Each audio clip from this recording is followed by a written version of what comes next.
Hello everybody and welcome to the Thursday edition of Video Clips, and I have a couple things to share with you today.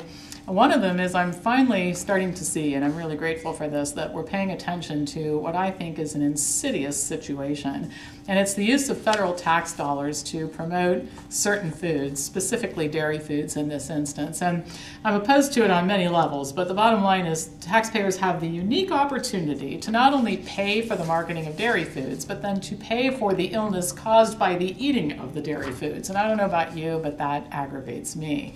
Now, intake of milk has been declining for years, but on the other hand, intake of processed dairy foods has been increasing. I'm talking about things like cheese. And a new report states that these processed dairy foods are, quote, little more than vessels for salt, sugar, and fat.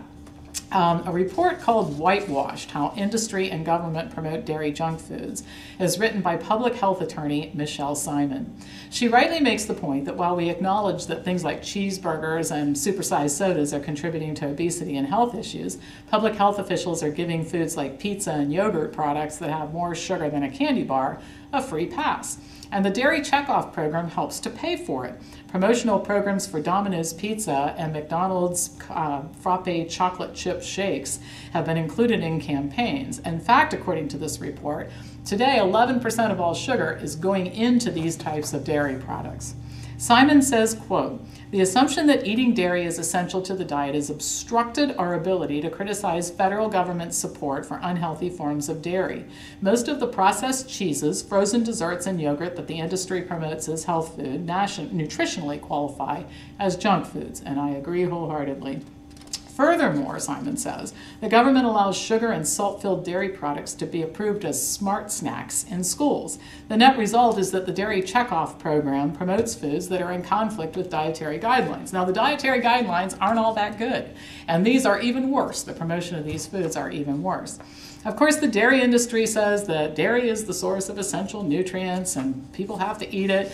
Well, fortunately, people are speaking out about that and criticizing the dairy industry. And I'm happy to say that an enlightened dietitian who I'm starting to like a whole lot, his name is Andy Bellotti, has a lot to say about this. And here's one of his quotes. Defending junky sugar and sodium-laden foods that should be treated as treats as best under the guise as, well, they have calcium or whatnot, plays right into industry's hands. This is like saying that Fruit Loops and Lucky Charms should be spared of criticism because they're fortified with 23 vitamins and minerals. Bellotti's statements on this issue are important because his organization, the Academy of Nutrition and Dietetics, has a real cozy relationship with a lot of ag groups and food companies, including those involved with producing dairy foods. He goes on to say that there are other and even better sources of nutrients like calcium found in dairy, and I love this quote. He says, dairy does not hold exclusive rights to any nutrient. Potassium, for example, is abundant in plant-based foods. The reason Americans are deficient in it isn't because it's hard to come by, but because the American diet is so low in whole plant-based foods. Really starting to like this Andy Bellotti. Now back to Simon, she says in her report that the checkoff programs are supposed to be used for generic marketing and not to market specific products, but that is not what goes on. Now, I disagree with any type of federal subsidy and administration of programs to market even generic foods. But what makes this even more ridiculous is that a lot of this money goes to subsidize programs that are offered through huge conglomerates like McDonald's, Taco Bell, and Pizza Hut. And the marketing of foods like, or products like True Moo, which is a sugar-filled milk to schools. By the way, one serving of True Moo has 23 grams of sugar. What are we doing promoting that for kids? Well, just an FYI, the Physicians Committee for Responsible Medicine has filed for release of documents from the USDA on the Dairy Checkoff program. They were told by the USDA that they didn't have possession of the documents, that Dairy Management Inc. had possession of the documents, and as a private enterprise, they weren't required to turn over those forms. However, a judge recently ruled that Dairy Management had to cough up the forms since it involved a public agency. So soon we may have some more information about the awful stuff that goes on as part of this program and the misuse of federal funds for this purpose, and maybe something can even be done to dismantle it. So stay tuned. I'm really encouraged that other people are speaking out about this. Okay, so while we're on the subject of kids and marketing bad foods to kids, let's talk about how we market good foods to kids. All right, the bad news is kids don't eat well. Good news is we're all trying to figure out what to do about it.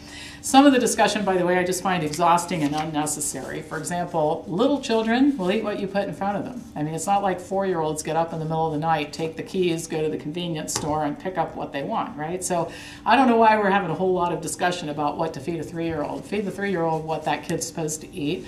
And if they skip a couple meals while they figure out that they're not going to get macaroni and cheese or some other heinous thing, they're not going to die. All right, so I suspect that that's a parenting skills issue. But if we look at kids that are a little bit older and they're starting to make food decisions away from home, we really do need to find ways to program them to want to eat better foods and make better choices.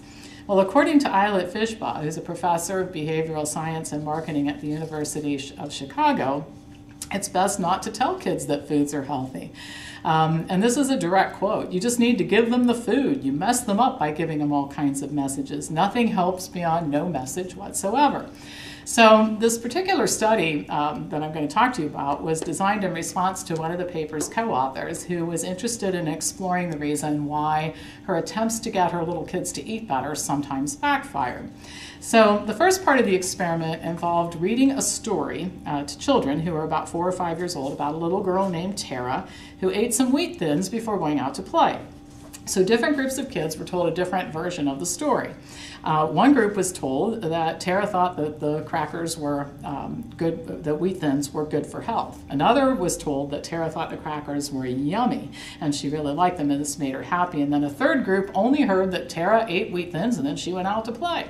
Well, the kids were then given wheat thins to see how many each group would choose. Well, the kids who heard that wheat thins were healthy, they only ate 3. The kids who heard that they were yummy ate an average of 7.2 crackers. The kids who were told nothing had 9. So they repeated the experiment with younger children and they used carrots and all the time the same thing happened, which is that the less you said about it, the better off the kids were and the more of the healthy food they ate. By the way, I'm not sure I classify wheat thins as a healthy food, but we'll put that aside in the interest of just looking at the idea that's put forth here. Fishbaugh's advice is to say little and let kids decide what they think. But one major caveat, adults should decide which foods to serve. And this is a direct quote, don't let them do the shopping. Which is back to what I said at the beginning. Let's be parents, let's feed kids what they're supposed to eat, and they will learn to eat what's put in front of them and make sure it's healthy. All right, that's all for today and all for the week as usual.